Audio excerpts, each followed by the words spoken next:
നമ്മളിപ്പോൾ ഇന്ന് ഉച്ചയ്ക്ക് ചോറുണ്ണുന്നില്ലാന്ന് വെച്ചു. പോയി മുട്ട വാങ്ങിക്കൊണ്ടുവന്നു, ബ്രെഡും വാങ്ങിക്കൊണ്ടുവന്നു.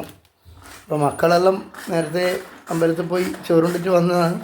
എന്നാലും ഇതാ ചെറിയ മഹാനിതാ സവോളയും മുട്ടയെല്ലാം കൂടെ മിക്സാക്കുന്ന പരിപാടിയിലുള്ളത്. അപ്പോൾ ഏതായാലും സ്ഥിരം ചോറുണ്ടെന്നല്ലേ, ഏതായാലും ഇന്ന് ഓംലേറ്റും ബ്രെഡും കഴിക്കാമെന്ന് വെച്ചു. അപ്പോൾ ഇങ്ങനെ ആയിക്കൊണ്ടിരിക്കുകയാണ്. പിന്നെ ഏത് വഴിക്ക് പോയാലും ഒരു കാര്യമുണ്ട്, ഈ പണി മാത്രം ഞാൻ ഒരാൾക്കും വിട്ടുകൊടുക്കാറില്ല. ഏറ്റവും ഇഷ്ടമുള്ള പരിപാടിയാണ്. എല്ലാവരും കണ്ണ് തിരുമ്മി കരഞ്ഞുകൊണ്ടിരിക്കുമ്പോൾ ഞാൻ സന്തോഷപൂർവ്വം ഏറ്റെടുക്കുന്ന ഒരേ ഒരു പണി ഇതാണ്. അപ്പോൾ വേദൂട്ടന് മുട്ടയും സവോളയും കൂടെ മിക്സാക്കുന്ന ഡ്യൂട്ടിയാണ് കൊടുത്തിട്ടുള്ളത്. ശ്രീകുട്ടന് ഉപ്പിൻ്റെ ചാർജും കുരുമുളക് പൊടിയുടെ ചാർജും കൊടുത്തിട്ടുള്ളത്. സത്യം പറഞ്ഞാൽ ആദ്യത്തെ ഒന്നിൽ ഉപ്പിടാൻ മറന്നുപോയിട്ടുണ്ട്, പിന്നെ അത് ശരിയാക്കി. അപ്പോൾ നമ്മൾ ഓംലേറ്റെല്ലാം റെഡിയാക്കി ബ്രെഡും എടുത്ത് കഴിക്കാനുള്ള പരിപാടി ഞാൻ തുടങ്ങുകയാണ്.